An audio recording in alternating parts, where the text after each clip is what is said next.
Welcome to the channel. I'll be here for a little while. I'm just going to relax until folks show up. Welcome to the channel.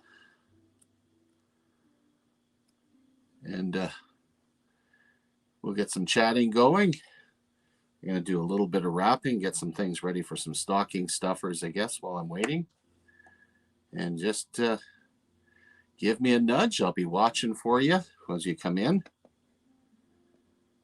And maybe we can get some discussions going, maybe get some children in to say hi to me, and I'll listen to see what they want for Christmas.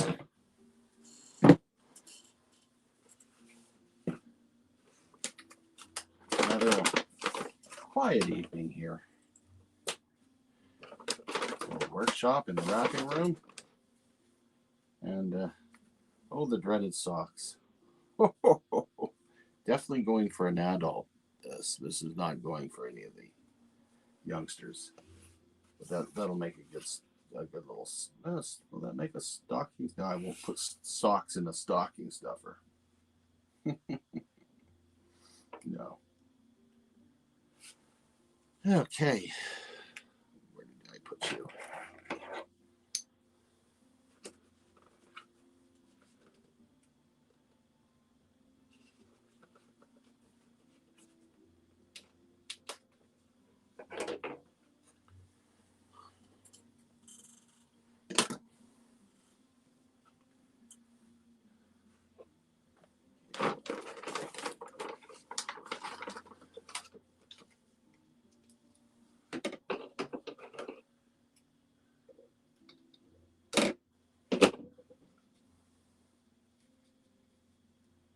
I love these little things.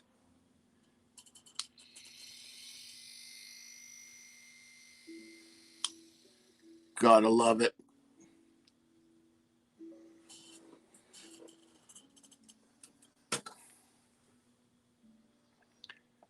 Hello, Red Dirt Productions, and look at that. Maggie Baby's here. Hello, Megan.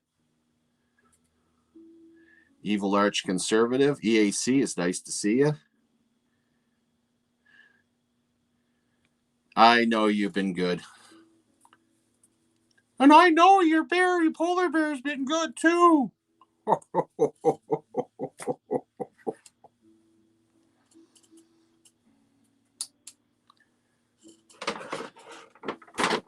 Yeah, nice quiet evening here. Mr. Marmello, there's an interesting handle. Hi, I bet you're Canadian.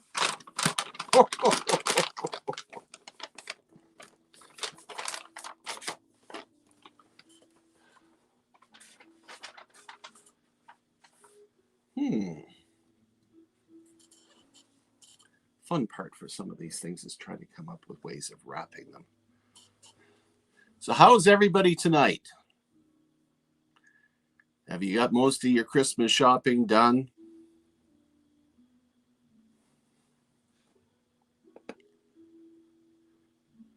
If you want to come up, to the links up top. Just look for the very first one, says StreamYard. And just make sure if you do come up into the live chat that you turn your volume down on your YouTube so you don't end up having that wonderful echo that you get. But by all means, I welcome anybody that wants to come up. If you happen to have children, parents or guardians, please be with your kids. And it'd be lovely to have you on board with me tonight so I can listen, see what they want for Christmas. Had a very interesting day the other day. I started getting in some of the letters from some of the children. Some of them are rather unique. This one here, I think is pretty good. Not a bad likeness that I got. It's pretty nice.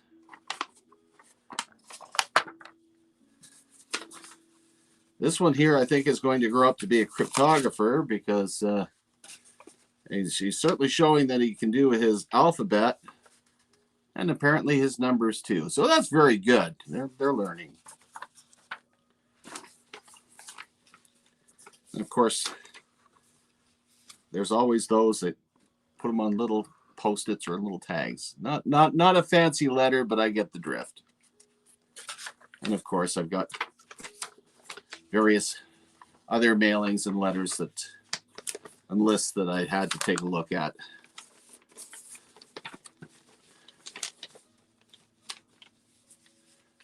Zoe, it's so nice to see that you're on board. Hello. Anybody gets a chance, check out Zoe's world. She's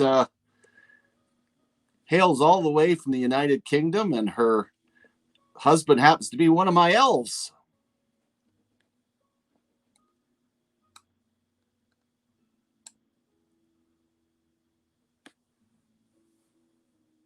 Really like this.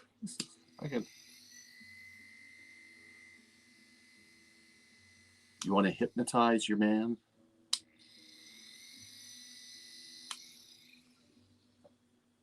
Very cute. Ooh. Woo. I see sparkles.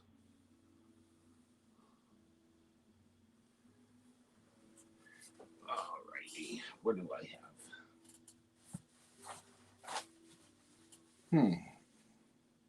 Those don't need a box, I don't think. And they don't need much wrapping paper. I like that.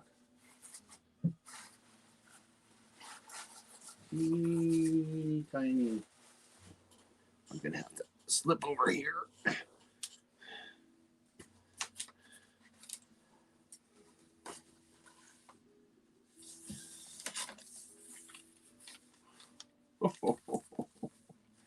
Oh, that's not a bad one. Save that.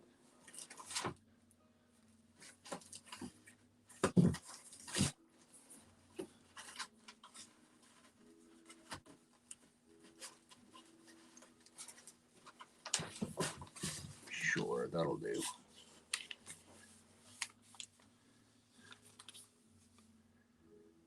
By all means, drop your link.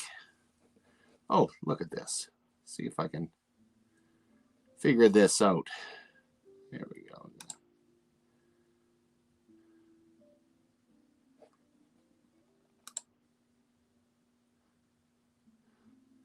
There you go, Zoe. You're a moderator. You can drop your link there.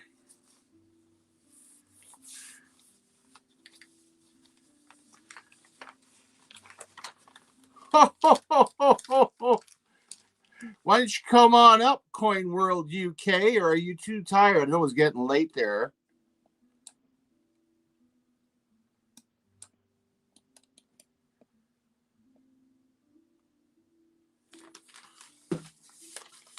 I'm gonna need something for that one.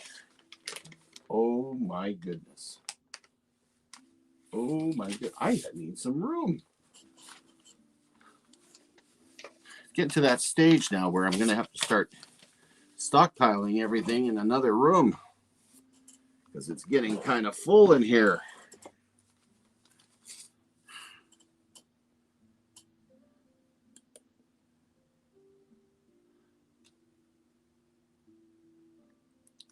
Hello, Robert Lavoie. That is a famous name. Hello, Robert. I'm glad you like my numismatic videos. I like doing those. I'm never too far away from my albums because I'm constantly working on my own collection and compiling coins to put in stockings and whatnot.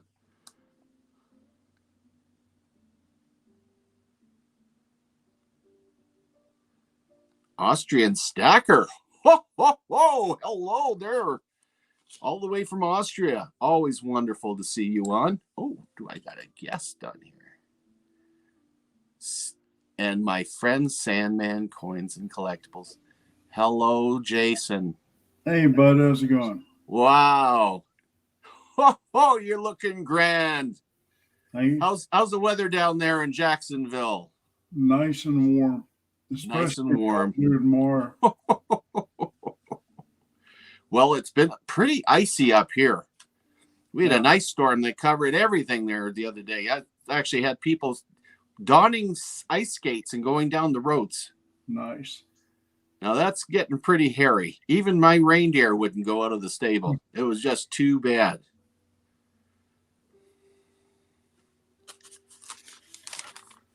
We got what? Oh, red dirt's on there.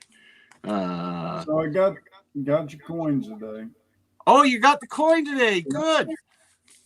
And got 3 of the 20 Balboas in today. So. Oh, hold on. Let me bring that up so I can see that a little bit better here. Where am I? There we go. Oh my goodness. That's a nice chunky. Yeah, they're almost 4 ounces of silver.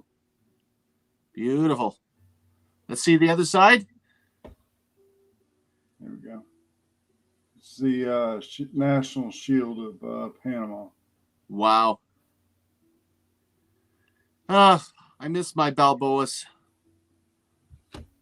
Should have held on to them. Oh, well.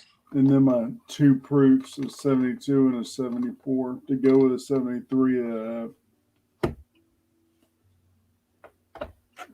If I can get it open. Hello, Kelly. Welcome. There you go. Oh, look at that. That's beautiful. And I don't know what it is. When it comes to shiny, it's like I can't get my eyes off it, you know? I know. When you can see yourself in it, it's nice.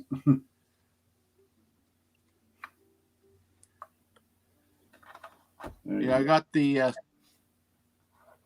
I got one of these, and when I got that, I couldn't stop staring at it. My daughter had one from Disney World. She wore that thing out. Should have picked up a few more of those. Yeah, Kelly, I feel for the some of the states down there that got hit so badly. I hope you're okay. Yeah, definitely. It was we had one of those up here. Believe it or not, we get tornadoes up north here. Was it 86 or 87? We had one that was quite large that took out a large area of the city. So, well, the area of Jacksonville that I live in, when a hurricane passes by, yeah, we get tornadoes here on the west side of Jacksonville. Instead of the full-blown hurricane, you get tornadoes. Because we have a lot of pine tree forest around here, so the wind catches through and creates the turbulence. Yeah.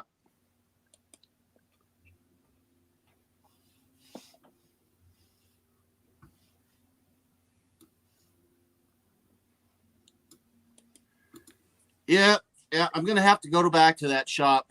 That Curiosity Incorporated has got too many cool things in it.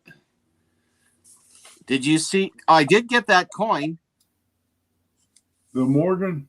The Morgan, yeah, I picked it up.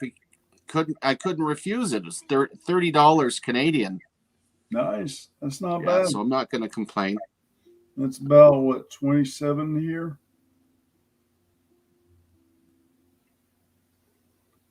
Is that right? Yeah, it's about $27 you paid for the Morgan, which is an extremely good price. Oh, that's good. That means I did well. Yeah. I always like it when I do well. Well, what year in Mint was it? That was New Orleans. And I believe, not that I have it right in front of me, 1883. You'll have to send me pictures. I'm going to have to look at it, see if it's a BAM or not. True. You're better at that than I am. Yeah. I'm thinking the 83 had a couple of good BAMs, top 100 BAMs.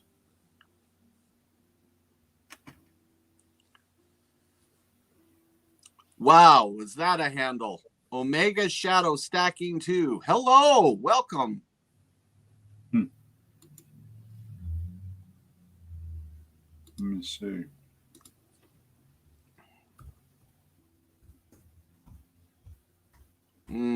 Scones. I think my wife says scones. I say scones. It's like potato. You know, she's a Mancunian, so she speaks a little differently than I do. My grandmother, even though she's American, she served with His Majesty's service as one of the women of Blakely Street. She says scones. I can understand that, especially working for X amount of years even, and you pick up the accents. Exactly. Yeah, there's a VAM 4 for the 83O. It's a very strong O over O. So you can't miss it without. You don't even need a microscope to see it. So if you look at the O, it should see an O over an O. You're distracting me. I'm gonna have to look now. That's it. I can't handle it anymore. That's bugging me. Let's see if that's in my US album. Oh, I'm gonna disappear for a few seconds. Oh.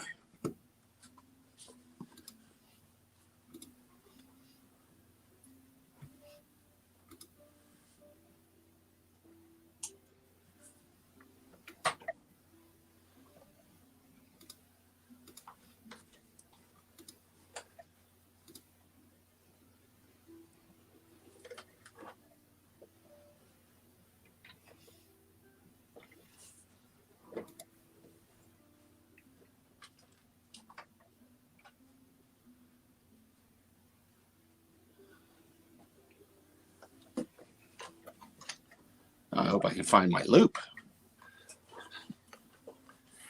I don't think it's that easy to see.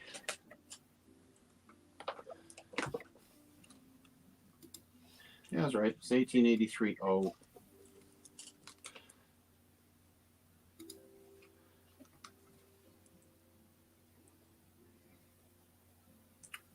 If you look to the south of the O, there's remnants of an old O.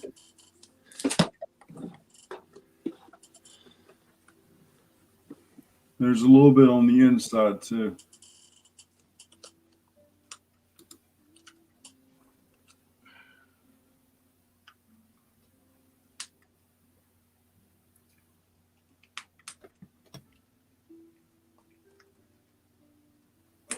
Boy, did I put that in there.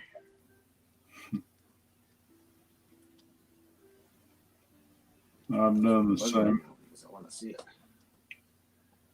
Don't scratch the coin. I'll trim that down before I try to put it back in there again.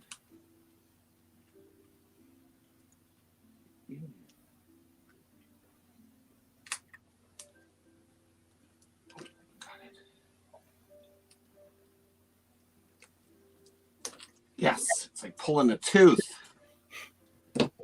Literally.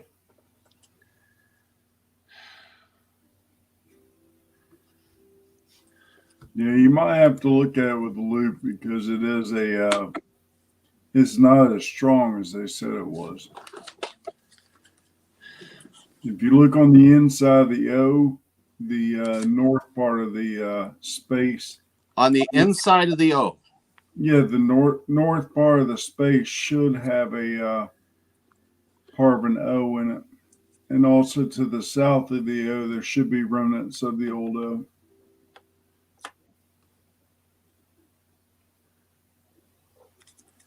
Good gravy.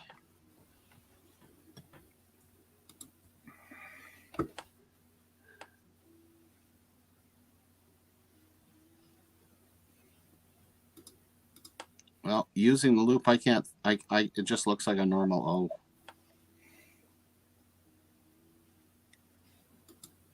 We'll have to look at it later. Or I have to throw it under my microscope. See. There you go. But overall, it's not too bad. If I can show this to you a little bit. See, that's a. Yeah, it's not too bad. That's about a fine, very fine, or very good condition. Oh. Eagle standing on his head. Here we go. There you go. It's not a UK coin. Yeah, about very good to a fine condition. Omega Shadow Stacking 2. I need to go now. See you all tomorrow. Yes, thank you for stopping by.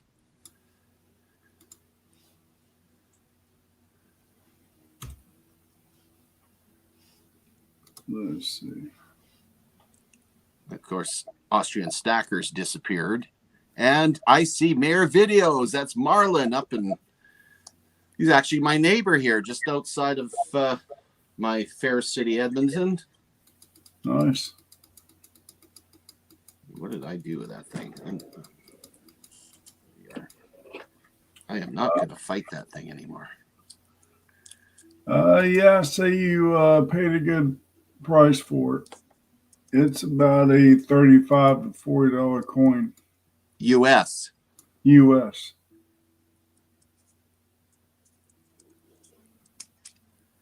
Ding. There. Now I shouldn't have to use a shoehorn to get this in and out. Not bad. So now I've got two 1921p Morgans. Nice. So, yeah, the U.S. coins are a lot of fun to collect. I really enjoy them. They're just, like I say, I found that I still like doing it this way, not just the Littleton albums and whatnot, Whitman albums. They're okay. Right. But if you don't mind spending the time sorting them and putting them in the 2x2s, I like it better because I can instantly see so many. Well, and they look very well organized with these things. I do the same. You've seen my date sets. Yeah, they're wow. What an awesome hobby. It is. And yes, I held on to this cheat sheet for the Morgans. I keep it in the sleeve. Is that my cherry picker list? Yeah. So, I think it looks cool. There you go. See? Let me grab mine real quick. Yeah, you're right, Dale. The U.S. coins are amazing. They're just they got so many of them. I love the designs, and boy, do they got a lot of mints. Hoy, yoy, yoy. Oh yeah. When you think you have them all, then you find out that there's the Manila mint out of Philadelphia. I'd have to live several hundred more years to get all the ones I want, which might just happen. My elves are going to have to wait a long time to get my collection.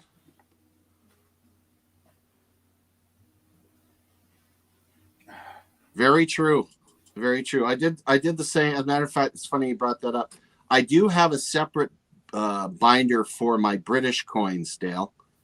But I'm really happy with I took all my world coins except for the US, the Canadian, and British, and put them all in this wonderful album I got from my LCS for $7 Canadian, which is not bad for one of these babies. And all I did was I went through and that wonderful coinoscope. That is a blessing. What a wonderful, especially for a novice collector, to use that and be able to do all your world coins in alphabetical order and actually be able to tell what they are by using this coinoscope. It's not perfect, but boy, it sure helps, doesn't it? Yeah. Then you got guys like Jason here, who's the professional as far as I'm concerned. Yeah, good flag. Yes. I got one. Also, I got I think 3 books for the Canadians and I have 4 books for the UK. Wow. The Canadian ones I have date sets for the large and small cent all the way up to, I think it was the nickel. And then another book was the dime, quarter, and a half dollar. Mm-hmm. And then this book here is all those commemorative coins.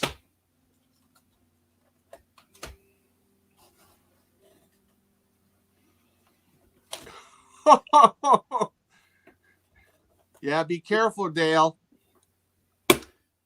I need to get on chat here. Apparently, Zoe's within kicking distance of poor Dale.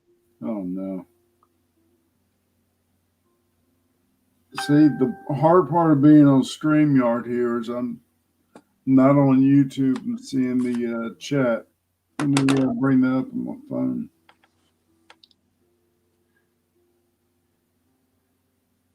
Jason, we have a question here from Mr. Marmello, who says, Sandman, please tell us more about on your gran, if possible. Would you be willing to do that?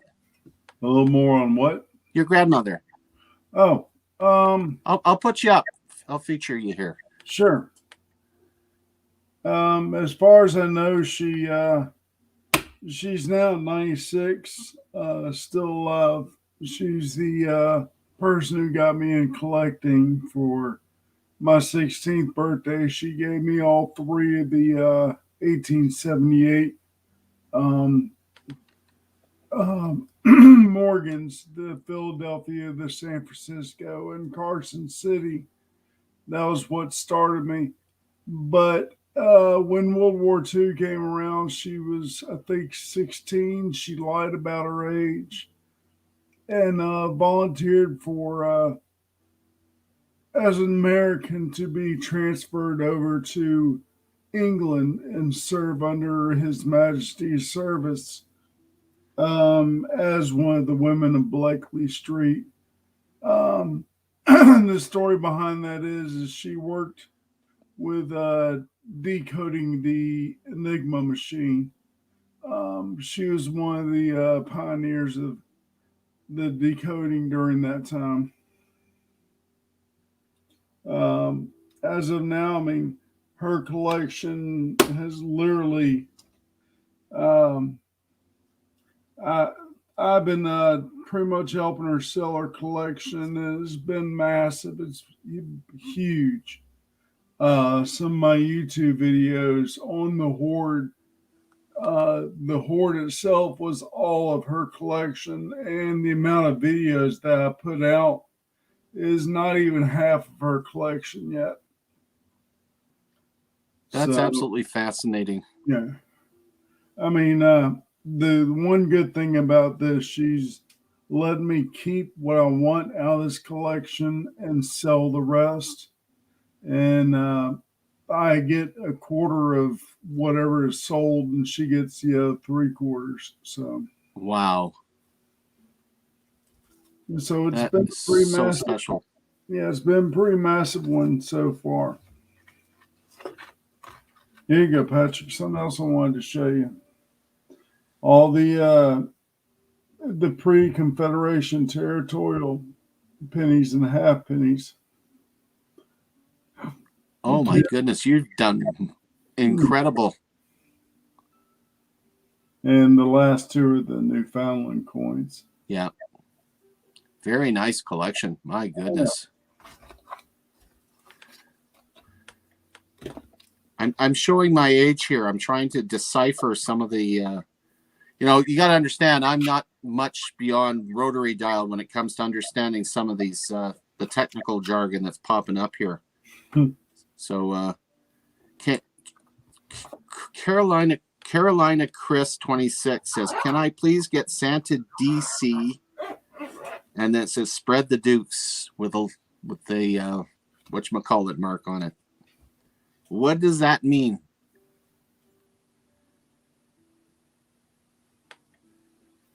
Try to catch up with that one.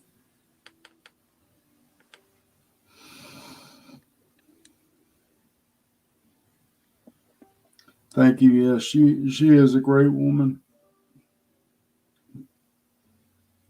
Unfortunately, she's outlived my father. I mean, that was the hardest part, was walking her down the aisle at his funeral. So yeah, and that's so many of us have experienced that, where the parents have outlived the children. Yeah. And it is always tough. I can tell you right now, it's tough. Yeah. But I think one of the most important things you remember that, and I firmly believe this, that we go through the grieving process, but grief is the price we pay for loving somebody. And that's, the grief never goes away, but we learn to live with it a little bit better as time goes on. It's just part of life. Yeah.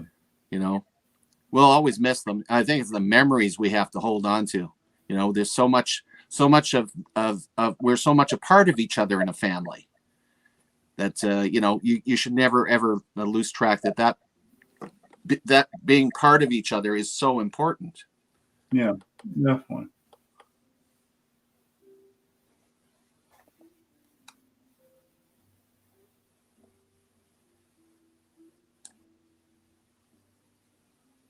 Hello, James D. James D. What part of the world are you hailing from? So that sounds familiar. James D. Why do I know that? I think James D's came in with one of our games at one time or another. I'll have to ask the numismaniac about that because I'm only standing in, right?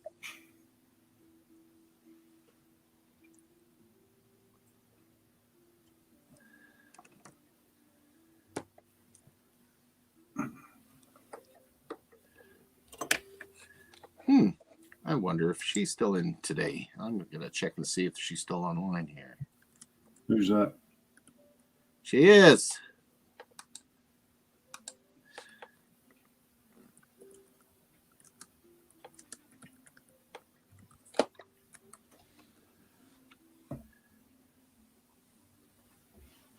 I have one of my clan sneaking peeks at me, Megan.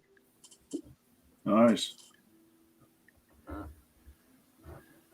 She's with a soldier that belongs to the construction engineers. And she's apparently going to be coming home.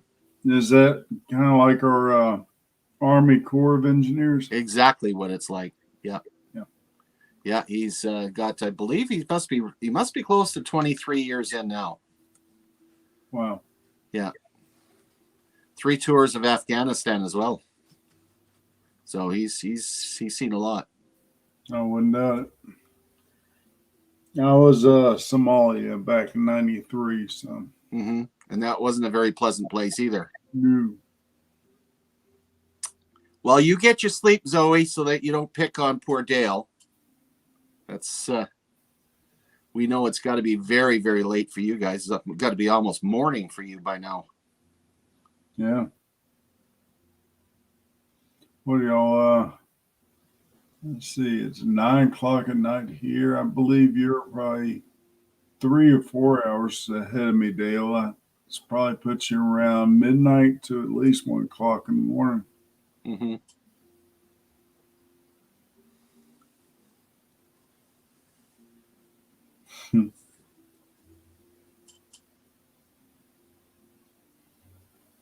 Yeah, it's an important thing to remember your family. What we've done for our family members that aren't with us anymore is that we get, I don't know what you call them in the States, get Christmas ornaments. We call them baubles. And every time that we have a family member that has passed on, we add a bauble onto our tree that represents them. So it's kind of every Christmas they're with us, but they're in the tree, which is You do that. I mean, I have that coin that y'all made for me when Mom passed. So yeah. Oh, awesome. Oh, 2 a.m. Oh, jeez, I man. thought you coin collectors were all night owls anyway.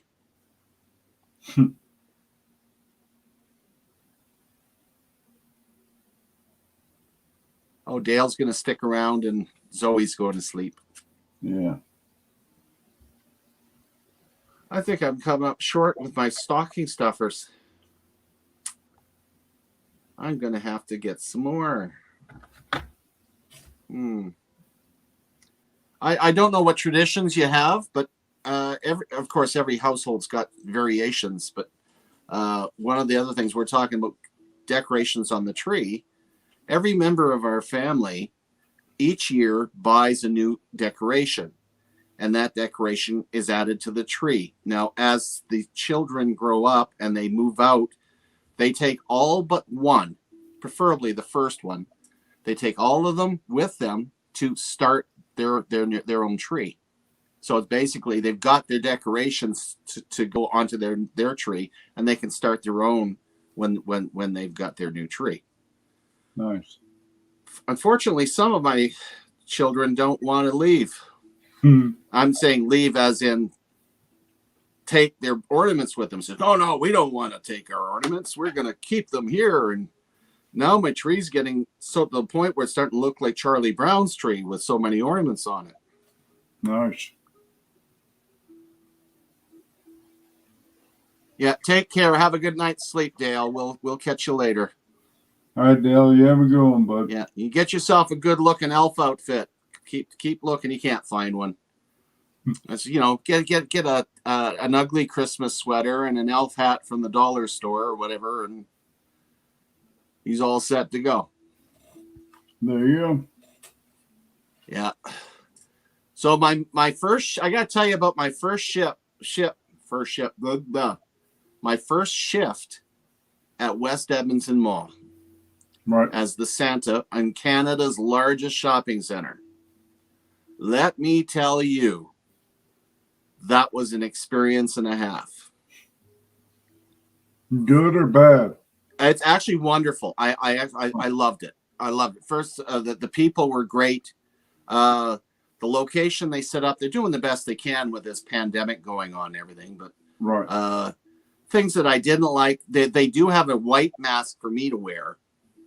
But again, everybody has to be masked in the photo as well. You know, all the participants and Santa's got to have a white mask on. So it's, you know, like I feel like I'm a cross between Santa and a bank robber with these bloody masks sitting on there. And they don't allow you to be too close to the people, to the family members that are getting the photos done. So the kids can't sit on your lap. No. That's a no. I can't even stand next to them. Wow. I have to park myself behind a railing, or I come out from. They have a beautiful little sleigh they've set up with all the presents in the back, and it looks like I'm popping out of the presents, looking over their shoulder. Nice. And that's the only way, and with a mask on. So you got to keep in mind, this is the first time I've worked in public like that since what would it be, 2014? 7 years. Wow. So here I am doing this, popping up and down. Oh, I'm allowed to kneel down behind the railing too, which is okay. But that means it's up and down, up and down, up and down, up and down. I got plenty of practice for going up and down chimneys on this rig that they got set up. Yeah, and the shifts, you know, they're 10-hour shift. So it's every 6 minutes. You have a new family. Every 6 minutes. Boom, boom, boom, boom, boom, boom, boom. Well, it's common. I mean, it was interesting. And you meet so many lovely people, and you see all the things you remember going through in your youth with Santas and malls, where the children, you can hear them outside all excited about seeing Santa. The moment they step inside and they see you, it's like they hit a brick wall, and then the crying starts. It's just wild. I think my mom told me I cried the first 2 times I met with a bank Santa. Yeah, instead of going to the mall Santa, she used to take me to the Barnett Bank. Oh yeah. She knew the guy who was the Santa, so that's why she took me to him all the time. Oh, isn't that nice? Yeah. Well, I love, but besides doing it on like that, that's a great experience. But I have to admit, what my neighborhood has done, starting last year, is far nicer. Yeah. I have a young family across from me who is they're direct from Ireland, and nice. She's quite the organizer, the mother, and she approached me, says, "Look, I have an elf outfit, and I would like to help the neighborhood and have Santa visit everybody, since at that time you couldn't do anything. We're total lockdown." Right. I said, okay. So she got one of the other parents to help as an elf, and they got dressed up, and they sent out flyers to the whole neighborhood, and all the mums and dads, they got together and got at least one gift per child with their names on it. And we put it in the sacks. And we walked up and down the streets, and I would wave to the children from the sidewalk, and the elves would run the presents up to the houses. What I didn't expect, you do understand that Santa's got to have his milk and cookies, right? Exactly. Every house. Yeah. And not just milk and cookies. We had mincemeat pies, we had cakes, we had carrots, I'm surprised I didn't get a toothbrush out of the deal. All this stuff. And by the time I finished doing the whole neighborhood, I swished and waddled all the way home. It was hysterical. Did you check with the endocrinologist afterwards? Fortunately, I was fine. Yeah. My goodness. Yeah, Any of you folks haven't subbed me or hit the like button, please do. Yeah, I sure do appreciate it. I'm working towards getting at least to that 500 mark here. Getting there. I'm almost to my 250. Oh, you're such a good education channel. Any wonder you should have 10 times that much, for Pete's sake. I haven't done a numismatic 101 in a long time. I've been doing a lot of collecting, but not really. I need to start going back to the numismatic 101 courses. Yep. Just need a little nudge. Just a little nudge. Exactly. Either that or at least do some more stuff on the Boy Scout merit badge. Yeah. I have to take some time out and head. Actually, you know what? I got to check with a local scout group here to find out what's going on with the scout shop, because I hear that a lot of the stuff now is ordered online instead of going to the shop to buy it. Well, that's kind of what's going on with ours too. So. Yeah, it's changed so much. Yeah. You know, I'd like to get a hold of a modern scout manual and find a Canadian one and find out whether they've incorporated a coin collecting badge in there, because they never had it before. They had a collector's badge, right? But it was a generic one. They should have one. I mean, it's a good merit badge. Oh yeah, I know. So. Hi, John.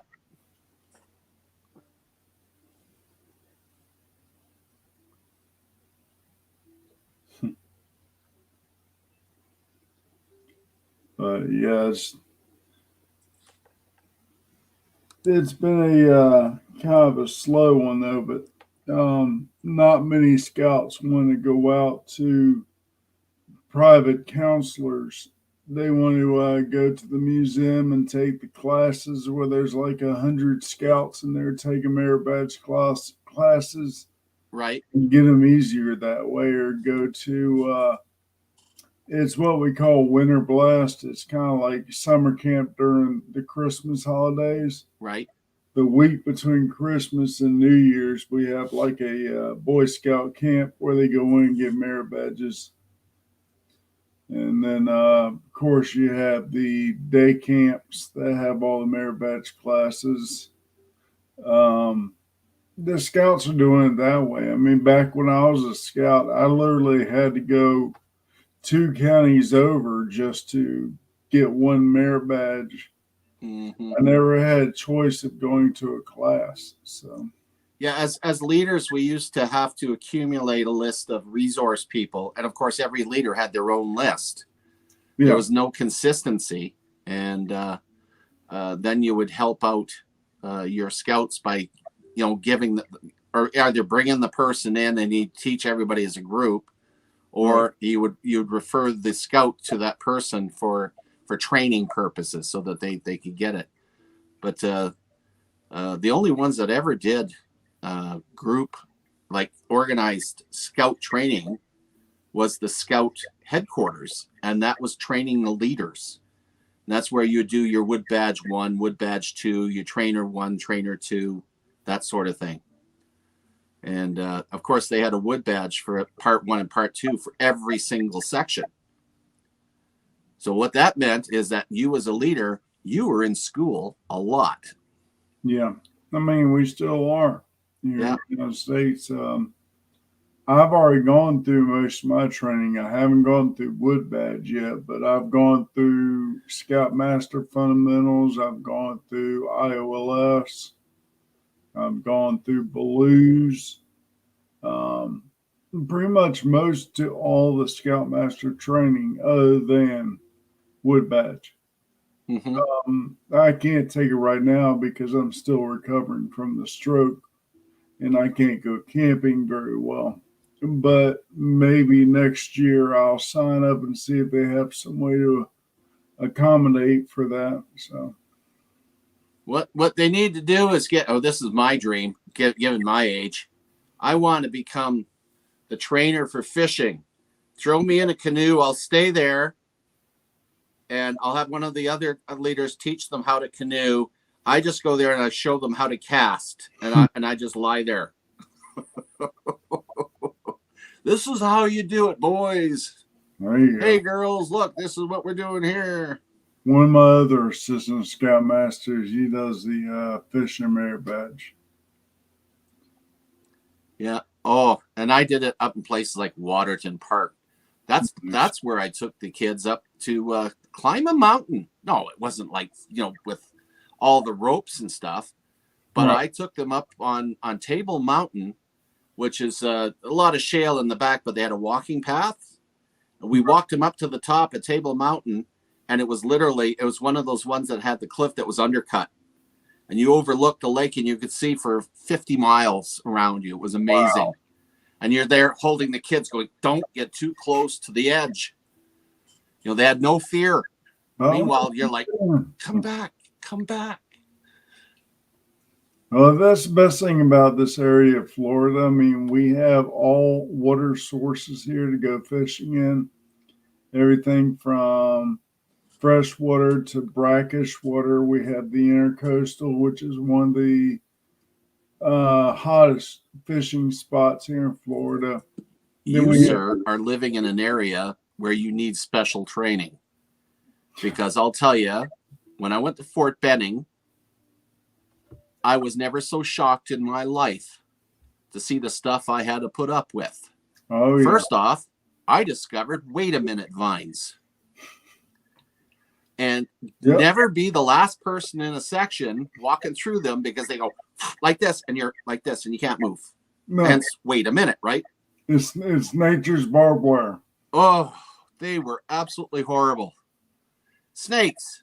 I can deal with snakes. I mean, we have diamondbacks down south of us here, but also we had a lot of Mississauga rattlers in Ontario, and they weren't big. We used to go out with machetes, cut off their head, skin them, eat them, Yeah, and we used to put the rattles on our hats. And what did we do when we slept in our lean-tos? Yes, they weren't tents; they were lean-tos. yeah.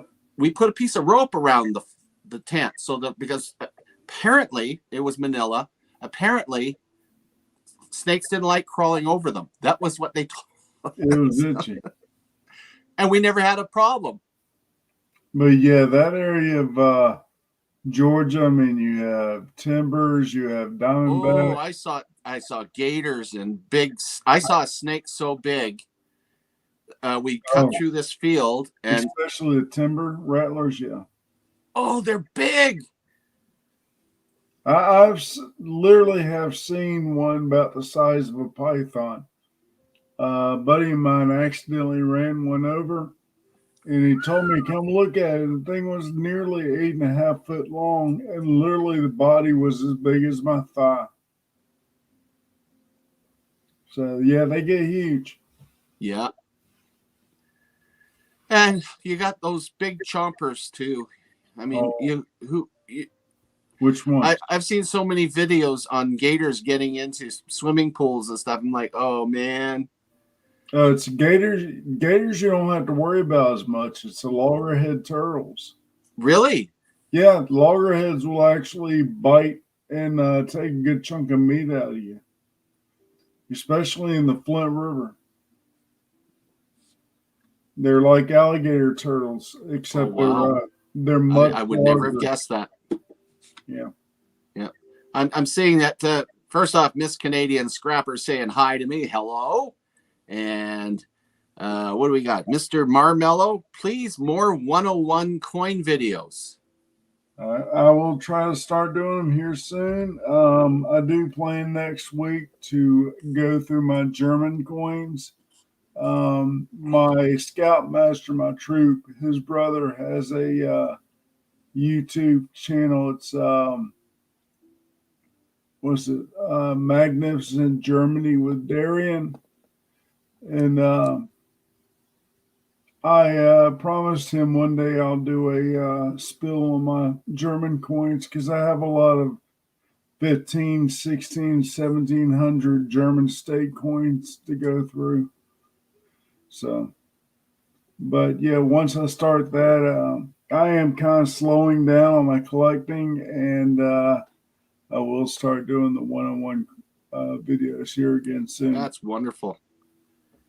We got a fellow scouter here.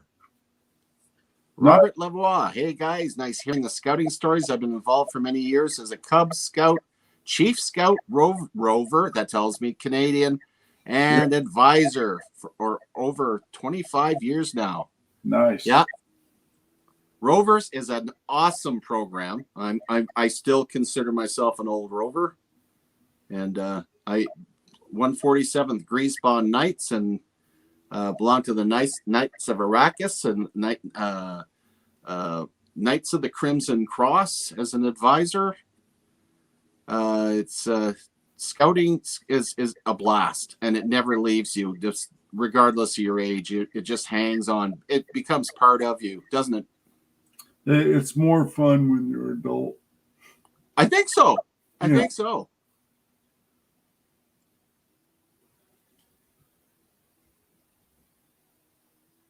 Oh, speaking of Ireland earlier, my blanket, I bought a throw from the actual Pattison clan in Killarney Island. They have their own Aaron company. So I got my family's Aaron throw blanket. Wonderful. I have the sweaters from my uncle and my cousins. That genealogy.com has been the plague of my life.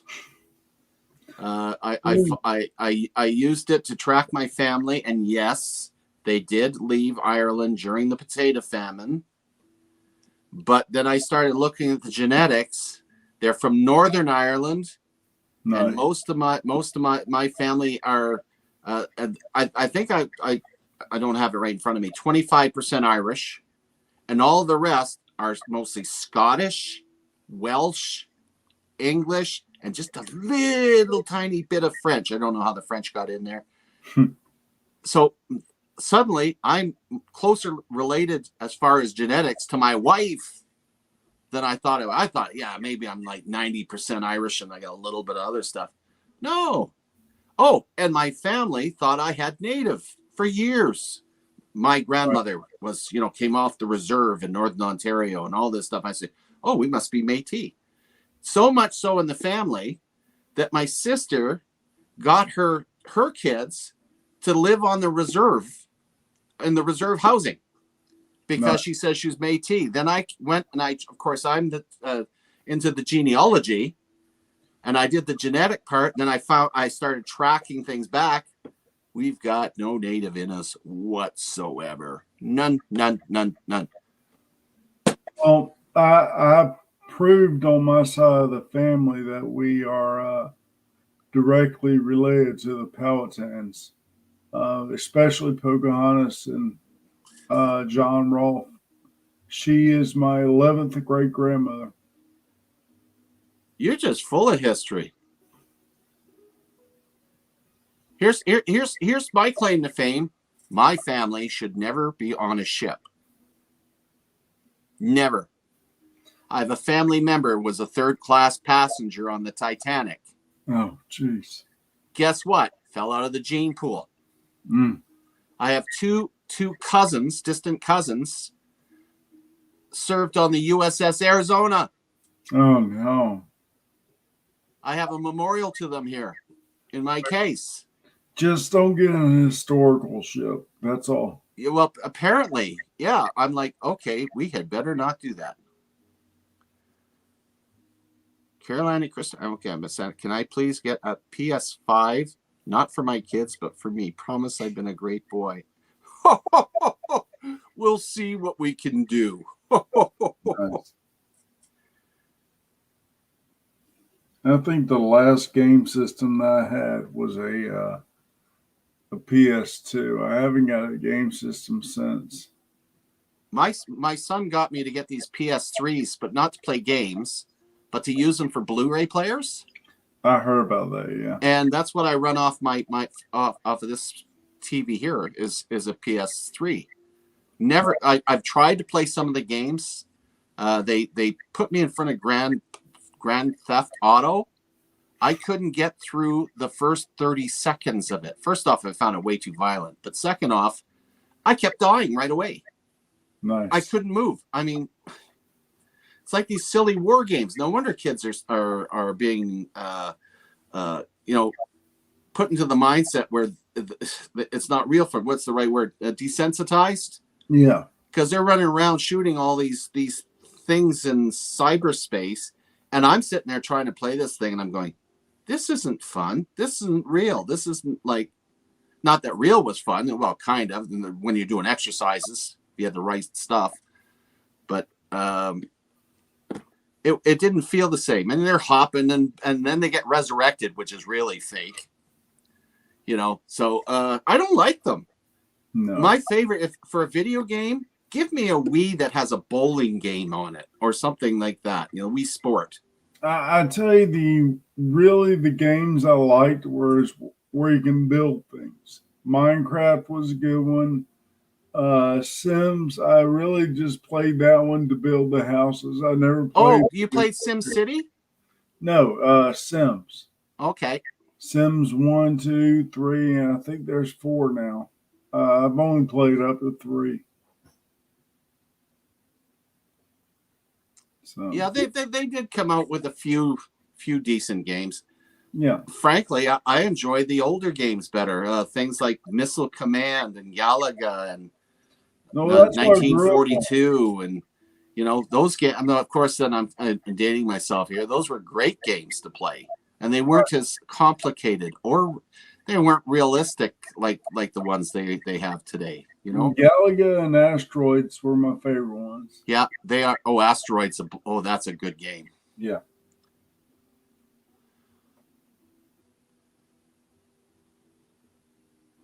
Nice. Actually, as a kid, I had a Atari and a ColecoVision. I started off like Commodore 64 and even that was I was already an adult when that stuff came out, I remember the Commodore 64. I had one of those too. Yeah. Centipede's another good game. You're right, Carolina. Yeah. Absolutely. I love that, the arcade. The Centipede was my favorite at the arcade. My claim to fame, EAC, is that my mother gave birth to me on the in Oakville, Ontario, on the Ford Motor Assembly Line.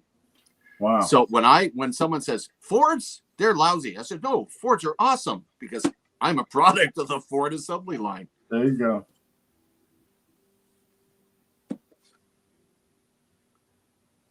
Yeah, Atari. Oh, you're a year younger than my son, Carolina.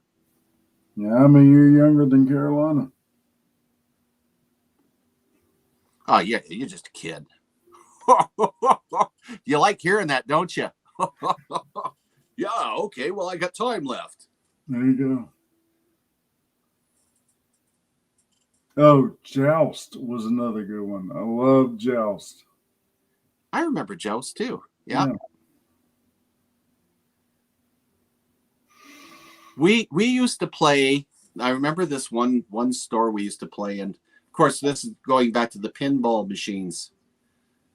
They had a baseball game in there, And if you hit a certain score, you call the store owner over. It's just a mom and pop shop, and you win candy. Nice. I think I remember that baseball pinball game. Yeah, and if you hit it hard enough, you could shatter the glass because they're ball bearings. They would really whack the glass on them.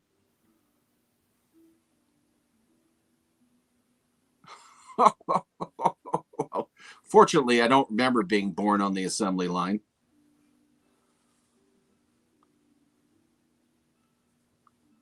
But it would explain why there's so many duplicates of me. There you go.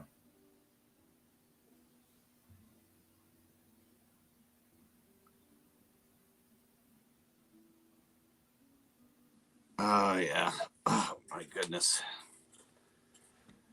So, I'm going to put in the link here if anybody wants to email me with their children's names and their last and the initial of their last name and some details, how old they are, what they'd like to have for Christmas, whether they've been good or bad, little idiosyncrasies that I need to know. Just enough so that I can do a separate video up for them. I've posted some on my channel that you can look at others that have done that, and I can address the children directly, and I can set it up because it's set for use, so no one can leave any comments. So and I will give you as the parent or guardian the direct link for it, and that you can bring it up. Say, hey, look, Santa's talking to you. There you go. Right, and this is the email that you would use. I'll just put her on here if it'll let me here.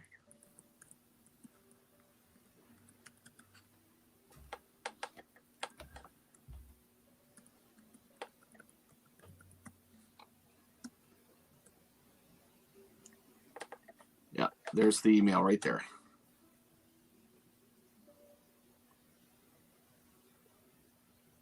Yes.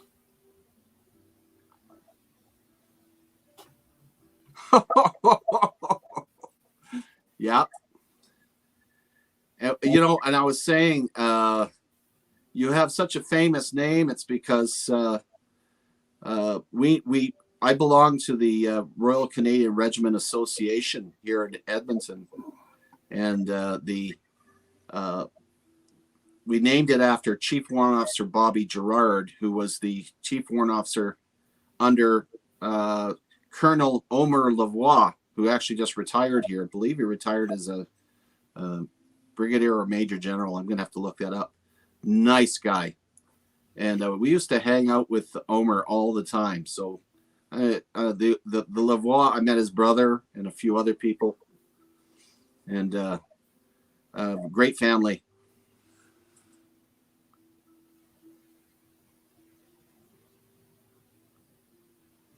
So, yeah, interesting, eh? Santa is a veteran.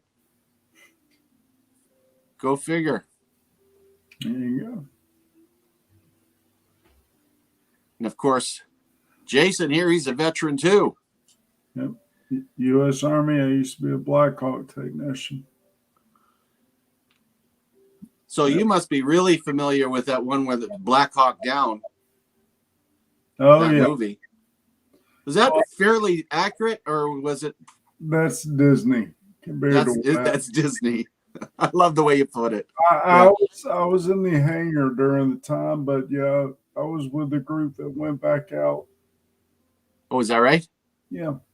Yeah, literally, what you see in the movie is Disney compared to what happened.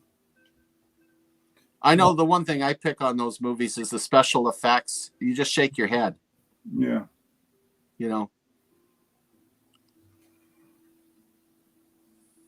It's gotten very quiet in the chat. Is everybody there? What do we got here? You got 6 watching. All right. So there's got to be at least 4 of you hanging your hats out there. Anybody got any finds that you want to talk about? Different coins that you found over the last little bit, or you've been so busy with getting ready for Christmas, you kind of put everything aside? That's about where I'm at. Me too, with the exception of going to Curiosity Incorporated. when I walked by that case and I saw that Morgan, that stopped me dead in my tracks because I was there to find stocking stuffers and different gifts. I tell you go to Georgia and go to these small towns like Lilly and Unadilla and Ellaville, just small towns, and they have those stores everywhere in Georgia. Andersonville's got two of them actually next door to each other. Come on up, Darren. Don't hide unless you're doing. Are you doing your karaoke tonight?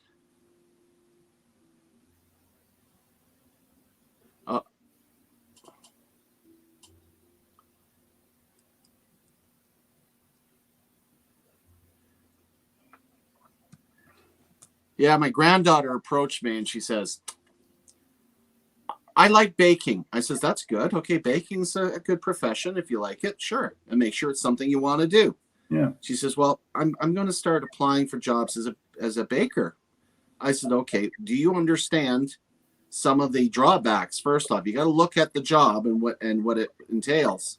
This is because I used to be a baker. I baked in Adler's, which was a Jewish bakery, and a modern bakery for back in the days before they said that child labor wasn't as bad. So I was not of legal age, but I'd work nights and I'd go to school in the day and sleep. And here I was in these bakeries working, and you get in there about 7 o'clock at night and work through till 7 in the morning. And because, of course, all the fresh bread and stuff had to be out in the morning to be sold, right? So bakers work at night. And she had this perplexed look on her face like, are you serious? Yeah. Well, when do you think the bread's made? While the people are out there buying it? No, you gotta work nights.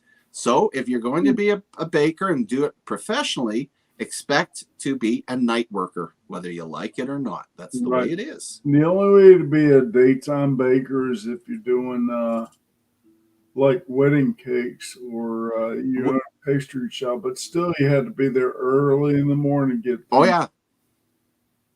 Well, you're talking cake decorating and whatnot. That's a whole different story. Oh yeah. That takes a lot of talent. I mean, I used to be a chef, and I know you have to be there early in the morning, get produce and everything in when it comes in, and to make the soups of the day, that's the first thing you got to do, and then you got to prep everything else, have it nice and ready. Then you got to do all your prefix food, and then you have to get your meats thawed out. I mean, literally from 5:30 until about 9 in the morning. I mean, we're working our butts off just to get the kitchen ready to go. You're more like me than I thought. I mean, yeah, I did baking, but I also did. I worked in grocery stores. I was a butcher. I worked produce. The only thing I never did was cash. Stocking shelves, shipping and receiving, the whole 9 yards. Right. You and I are genuinely jacks of all trades, master of none. Well, except for you're bigger on coins than I am. And I'm working on my new career as the giver of gifts. So I sent you my cookbook, didn't I? I sent you a link. It's filled up. It's filled up.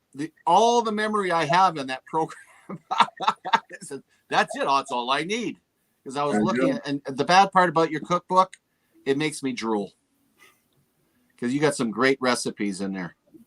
Well, I've got to make my Christmas Eve loaded baked potato soup. And then Christmas morning, I usually do a breakfast. I think this year I'm going to do my scrambled omelet. So, funny, I think I had that this morning. Nothing I enjoy more than an egg and bacon omelet with a little bits of onion in it. Got to have some onion, and I love it with cheddar cheese. Yes, a nice cheddar. I usually, instead of doing the folded omelet, a traditional omelet, what I do is scrambled eggs, but I do it with dill and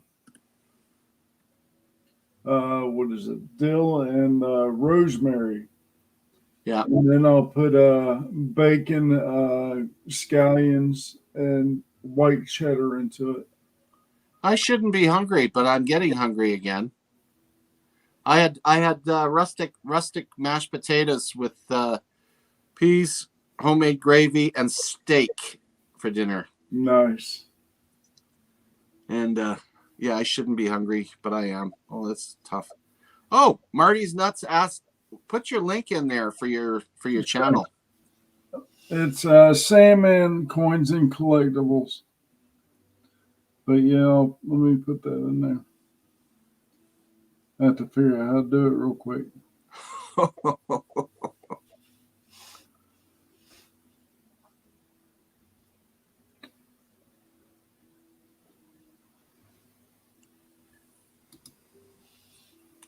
Yeah, I never thought I'd see the day this long be into retirement, be able to put another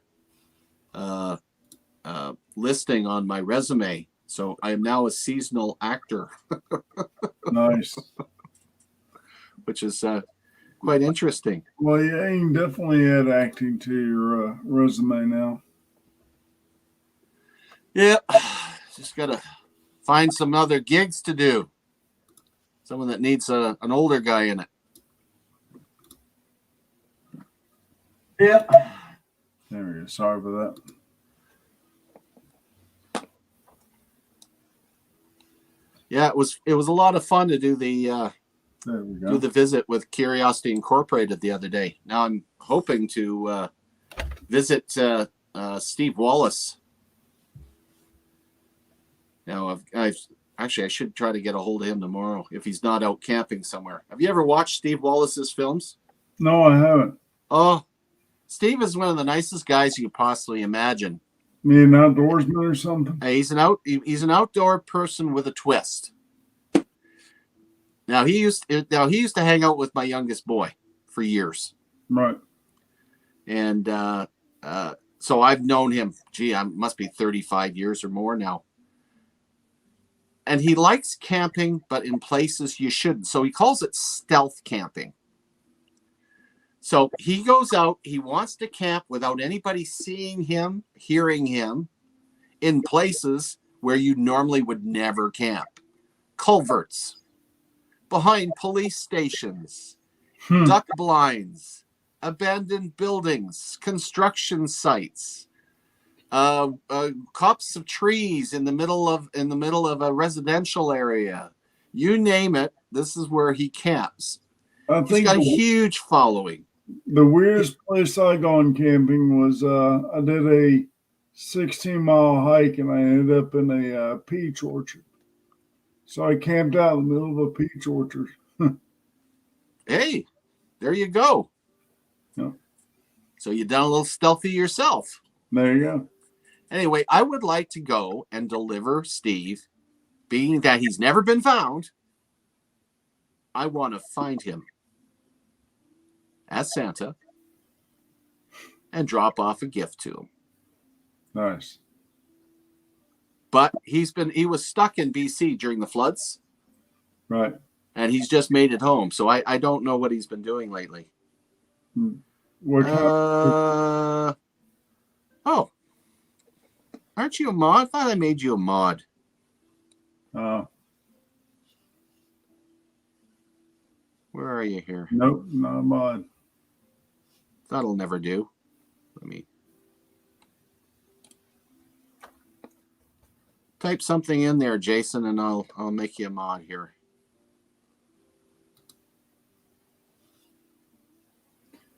Got it. Oh, there it is. Okay, and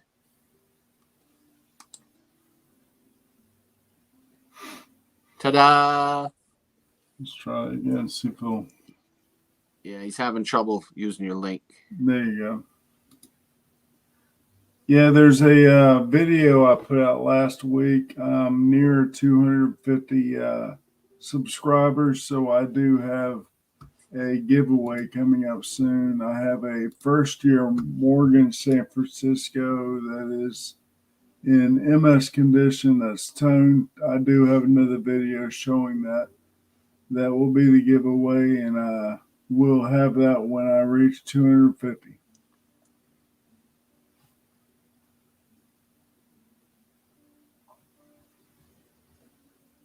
Good, good. Yeah, what Kay Titus is doing is wonderful, and the fact he's working with children with cancer, especially so far away from home. Yeah, He's a remarkable guy. he is. Yeah.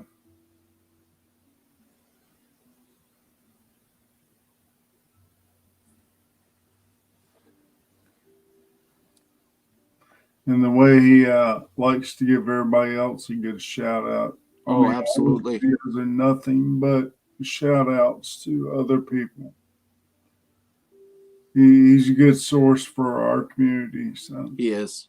Yeah.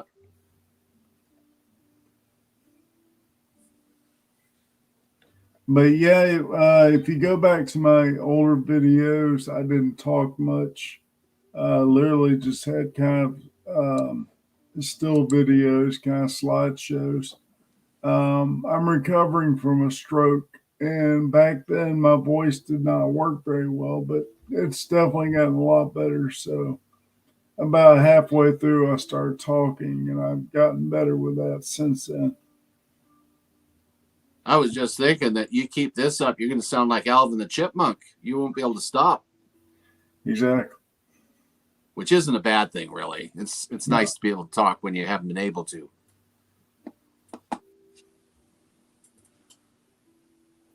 I mean it's been good therapy for my speech. So Mm-hmm. I mean that, and also now being on my own, it's been good therapy for my mobility. Being getting to be able to use my left arm a lot more, and also being able to walk a lot easier. So I know that feeling too. yeah, Robert, another thing that you're going to look up that there's a couple channels I have on Facebook. If you type in Robert Stevenson Smythe Baden Powell, that is a channel that I have on Facebook dedicated to Baden Powell. you'll And have I've to got send me that a is a link. tremendous resource if you ever need any information for Yeah, scouting. you'll have to I send don't me a think I link. ever told that to you, did I? No, that's what I said. You know, just send me a link. You want to DM me on I, Discord or something. I should have told you this ages ago. Yeah, But yeah, we got that. And also After Service Adventures Canada. I think I can actually put that one in here if I can figure out how to do it. I'm on a Chromebook, which is there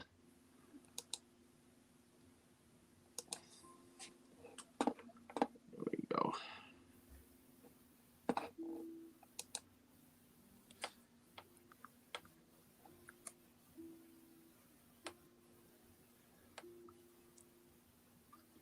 appreciate it, Marty.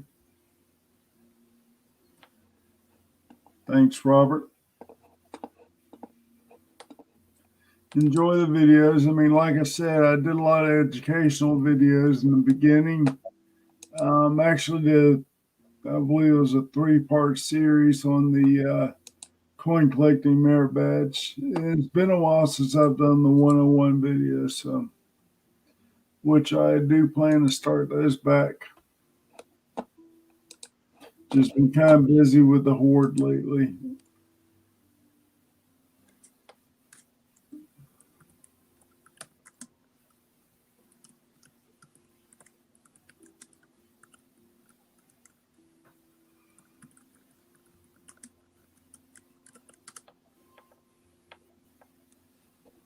Hello, keyboard. There we go.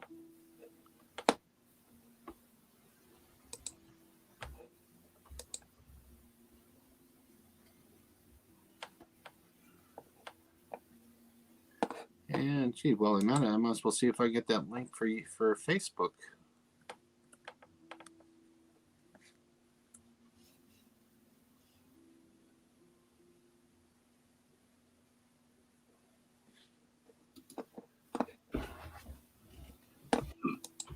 Hmm.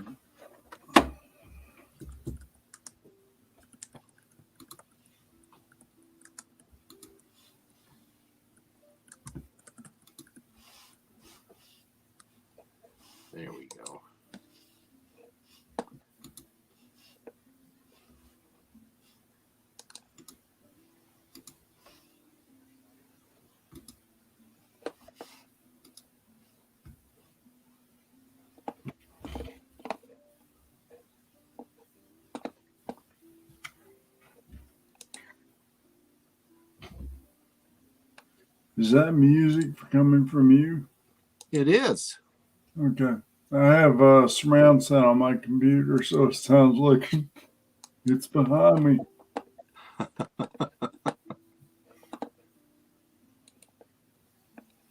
I keep looking over my shoulder trying to figure out what I left on.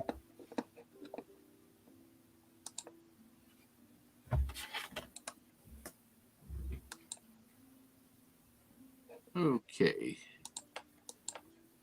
Here's the Facebook link here.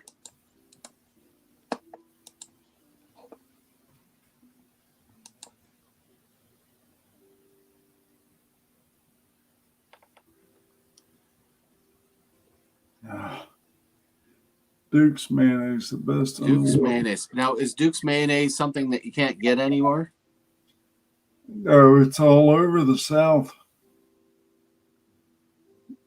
There's not a store without Duke's mayonnaise here in You Jackson. have no idea how many things that were American up here that I had my whole life, and suddenly you can't get anymore. Yeah.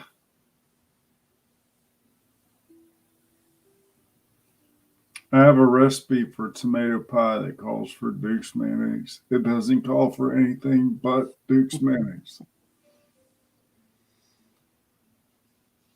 Someone was mentioning peanut butter and jelly earlier, and I cannot get my Welch's grape jelly anymore.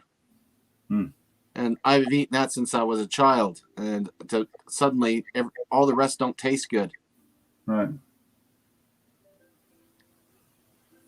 My mother used to make her own mayonnaise. Come to think of it, she used to also make horseradish and bottle it by the ton. My dad ate it like there was nothing going. No problem keeping bugs away from the house. None of them wanted to go near it. I'm big on horseradish on the roast beef sandwich. I grew up on it, and I can't go near it now. I ate so much of it. Wow. Same with she had this. I won't use the proper or the you know it as S on a shingle. Oh yeah. My mother used to make, because my dad was a big fisherman, he would go and get perch and pickerel and all that stuff, and she would, instead of just putting it in cracker crumbs or whatever and deep frying them and putting them with chips, no, she would make it into this pasty goop that she would put on a piece of toast, and we'd have to eat it. And I mention it to any of my brothers and sisters now, and they're like, no, we'll never eat that stuff ever again. There you go. Yeah. Like the Facebook page, so now I can get to it.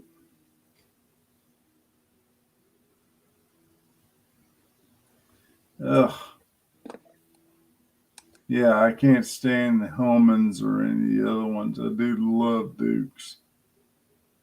You have to move to Florida to come get it. What Carolina are you in, South or North?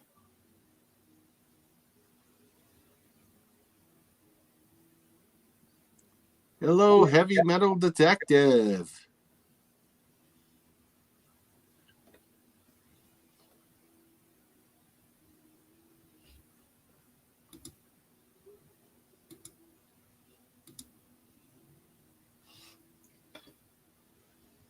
Well, I hope you had a good shift. There's not a lot of foods that I absolutely crave more than anything. That's Pat and Hank's fish and chips. I do miss that. They're long gone. You want to have a feed of fish and chips, that was the place to go. But I think the one thing that I missed the most was something I made, because I was in my baking days, so I got to know, and I know how to make them. It's just if I did start making them, I'd weigh an extra 400 pounds. Right. We called them cow pies. And they were giant donuts. They were made something like a cinnamon bun, but they were a foot across. And they were covered with chocolate. You had a choice. You had covered in chocolate or covered with vanilla icing and coconut. No. And I'll tell you, well, I'm a coconut-aholic. So Yeah. it's the coconut one that I crave the most. And I'm really tempted before I pop my clogs, get out of this jolly old world and go. Probably, I hope they have them in heaven. I want to have another one of those.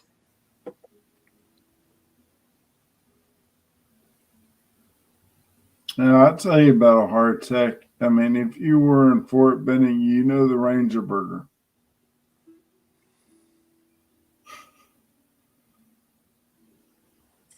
I'm going to tell you about Fort Benning.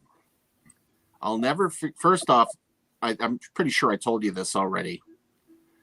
The first time I ate in the mess hall, and I've never had grits before. So this No. big bowl of grits, and I put sugar on it and poured milk on it, and the guy next to me absolutely went ballistic. And he had a real southern drawl on him, and he gave me heck like you wouldn't, and then taught me how to eat grits. Yeah. One time, and the whole time I was down in Fort Benning, I got chicken. It was always burgers. Freaking, Right. you know, like, oh my gosh, I never ate so many flipping burgers in my life. But I got chicken, and the guy looks at me and says, now you can go back home and tell you that you came here and had chicken.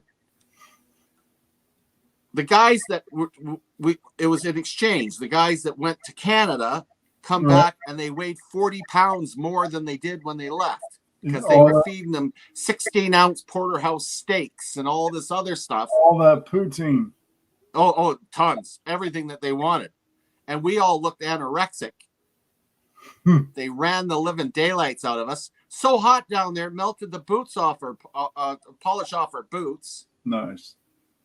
Oh, and never ordered chicken and chips and asked for gravy on the chips because you end up with potato chips with gravy on it, not French fries. Were your white clothes still white or were they orange?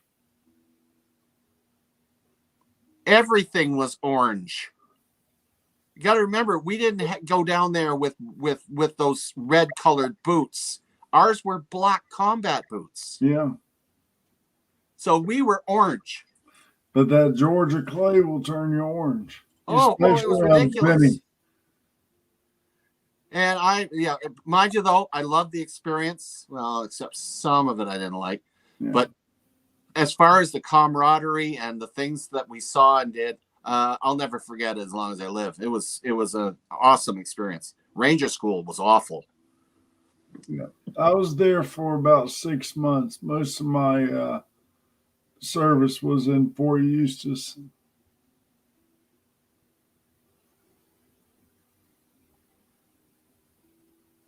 Yeah, it's amazing how many. I'm looking at EAC here. Yeah, it's always you get these mom and pop shops that are absolutely out of this world. They disappear, and you spend the rest of your life wishing they hadn't. We used to have an Irish pub, English pub here in Jacksonville at a mall that used to be on the river. We called it the Landing. Yeah. And it was probably one of the greatest UK pubs in Jacksonville. And the fish and chips were awesome. I mean, it was true fish and chips. And their chips, literally, it wasn't like the fries type chips. It was, they would thin slice the potato and drop it into the vat.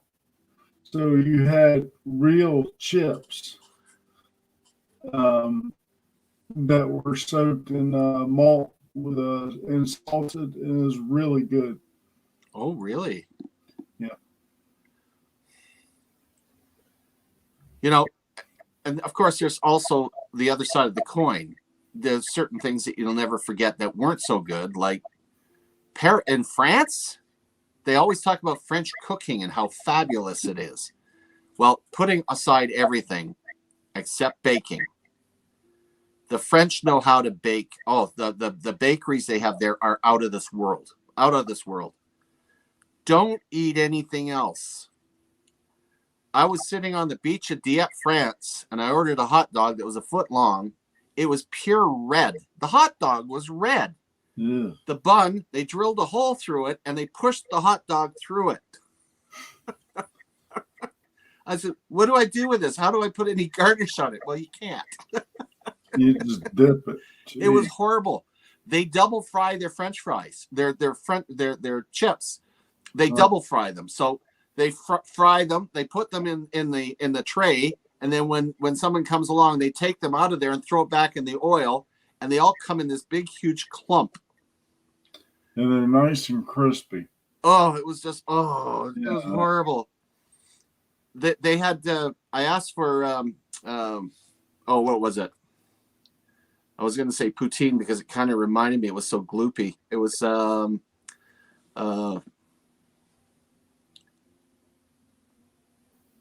I can't remember the name of them now. Bruschetta, a bruschetta, Oh yeah. right? I know what a bruschetta should look like.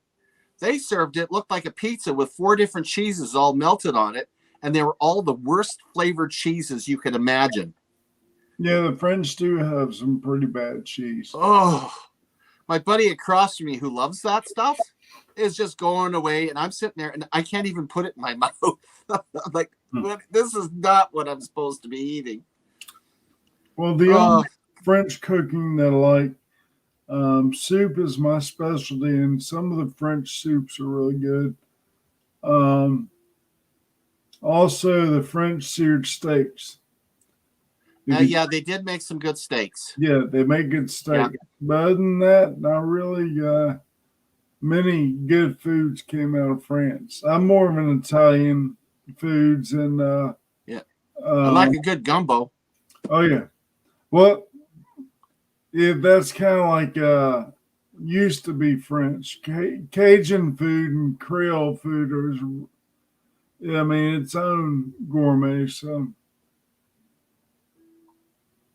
I do make a good jambalaya, and I do make a good Cajun shrimp and grits. Hi, Anna. I make my grits with instead of boiling it with water, I boil it with chicken broth, and then I'll add garlic and cheddar to it, so it's nice. It has a really good cheddary garlic taste, and then I'll take shrimp and tomato, bell pepper, onion, and Creole seasoning. Right. And I'll make Creole shrimp and serve it on top of the grits, and it's really good. Hi, Patty.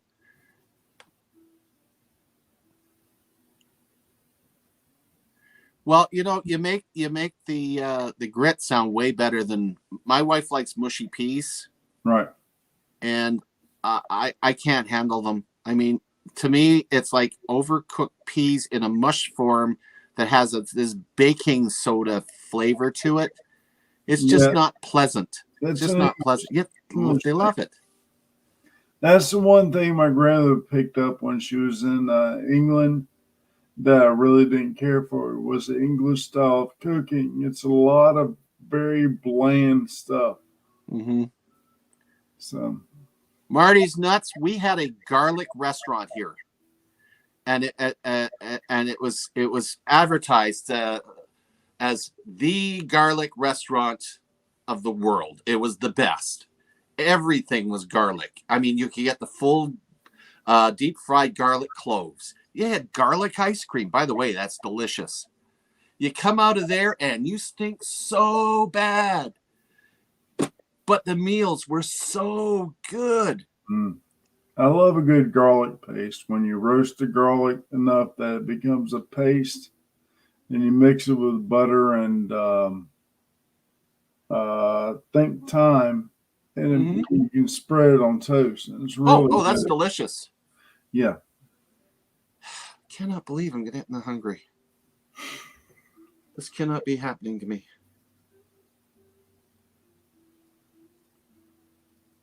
Well, I think tomorrow's going to be a day of rest for me. I'm going to have one heck of a long day on Monday. Now I'm almost done with my shopping, so I'm doing pretty good. Well, it's getting ready. We got upwards of 16 family members converging on the chalet here. Nice. And I've got to convert my wrapping room into a youngster's temporary bedroom. And the room that I sleep in, which is got the hospital bed, is for the teenage girl. She's gonna love that room. Apparently, she likes a hard bed. Well, the bed is like a rock, but it's a hospital bed, and it's got a TV at the foot. So Nice. I can, and also she's going to have the Google Home, where she can just tell it to play music or whatever, and she can watch TV and angle the bed so that she can watch it. And my wife gets to see my beautiful face for the whole 2 weeks, and she hasn't seen that in 7 years. Well, I got Oh, an poor girl. excuse not to be able to wrap presents. So I've been Well, buying present. presents better be all wrapped by then, that's for sure. Well, I can't wrap them, so I have to put everything in bags. I do that for some of them too. Well, Why not? You got to take two hands to wrap presents, and I don't have that second hand. Marty, I lived in St. John, New Brunswick, and in Nova Scotia, probably before you were born, and we had great fish and chips down there. And the East Coast donaires are by far the best.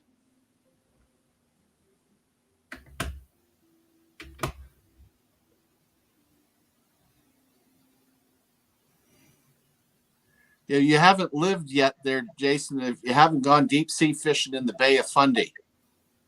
No, I haven't been there yet. Because it's got the world's highest tides, and there's not, of course, their idea of deep sea fishing. I was jigging, and as you're jigging there, the whales come up and spout next to the boat. Oh man, it's unbelievable. I can't say I've seen whales. I've seen plenty of dolphins and porpoises. 65. That was the year that my wife was born, and I was at that time I was. Well, let me put it this way. I'm going to really sound bad here. My wife was 3 years old when I enlisted in the Army. Mm. Wow. So she married an old guy when she was 18.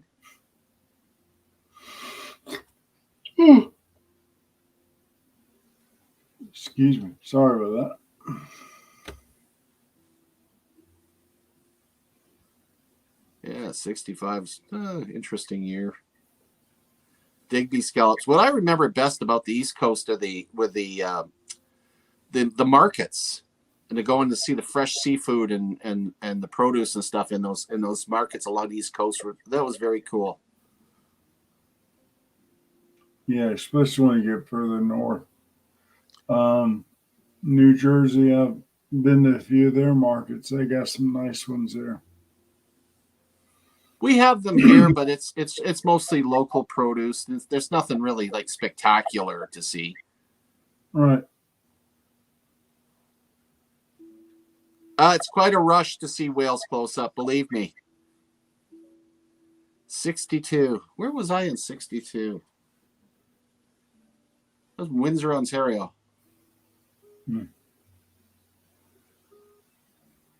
Used to fish along the dock of the Detroit River.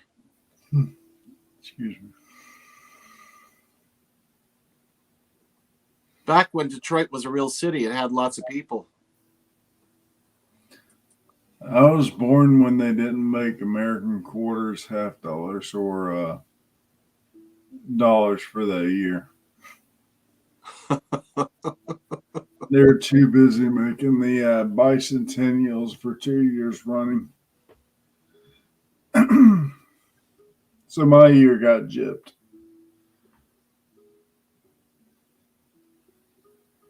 $1966. 66 doesn't stand out for me, Darren. 67 does, only because of all the Expo 67 hype and the Centennial train and all the things that was going on.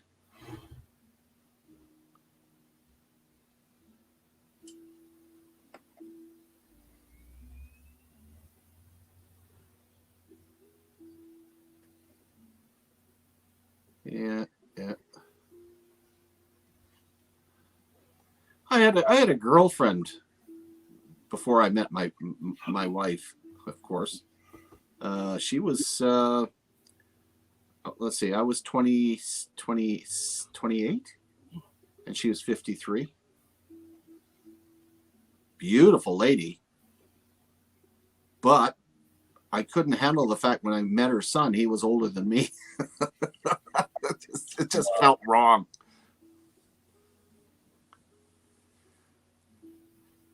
My Lord, if we were still together now, she'd be what, 100? Jeez.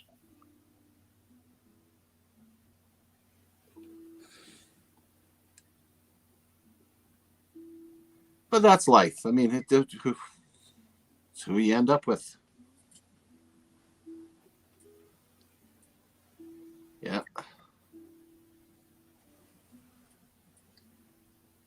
Well, but I'm gonna go ahead and call it a day.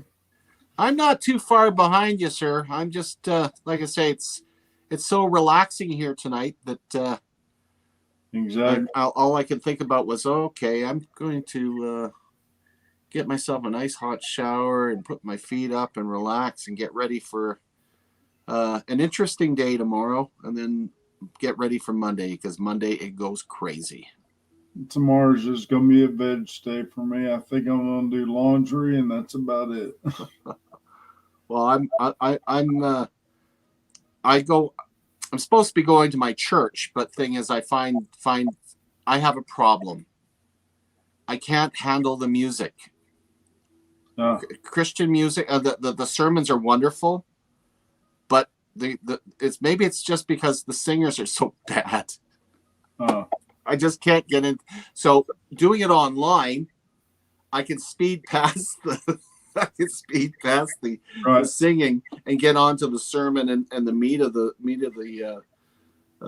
church service. And then at 7:00 at night, we have a prayer group that get together to go over what it is that what the sermon was about, and check on each other. And they're all really lovely people. So that's my Sunday, which isn't hard. I need to get back into it. I've become a Creaster, so Christmas and Easter only.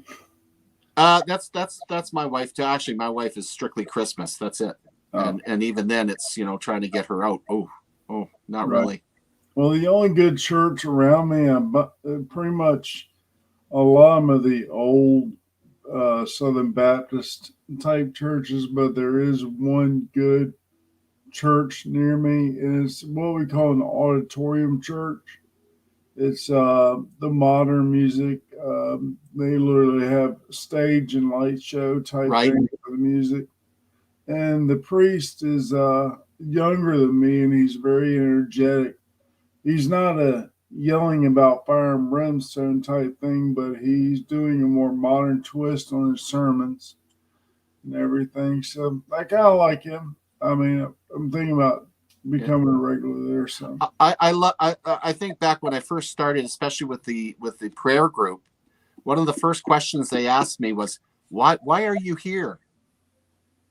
And I looked at them and I gave them this serious look. I says, I'm here to corrupt you. Did it. I says, okay, you're in. Nice. Oh my goodness. All right, bud. Well, I want to talk to y'all later on. All right. God bless, brother. We'll catch you later. All right.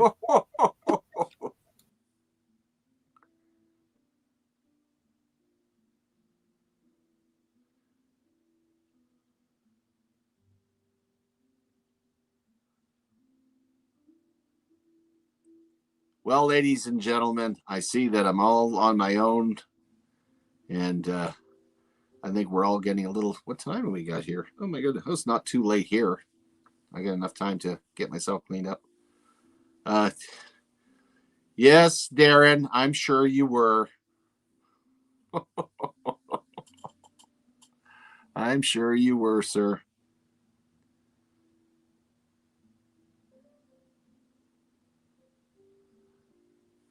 JP Lawns and More stream. Yeah, I could do that for a couple minutes there, heavy metal, sure. JP Lawns and More stream. I will do that. So thank you for everybody coming out. I'm going to be popping in a little bit more often over the next couple days. And hopefully I get a few more people writing in so I can send those special messages out to the children and their family. So again, those that can, come on up to the live feed, chit chat with me like Jason did. Share some of your ideas, your coins, whatever. And we'll have ourselves a pleasant evening. In the meantime, thank you for coming out. Merry Christmas and happy holidays. Take care, everybody.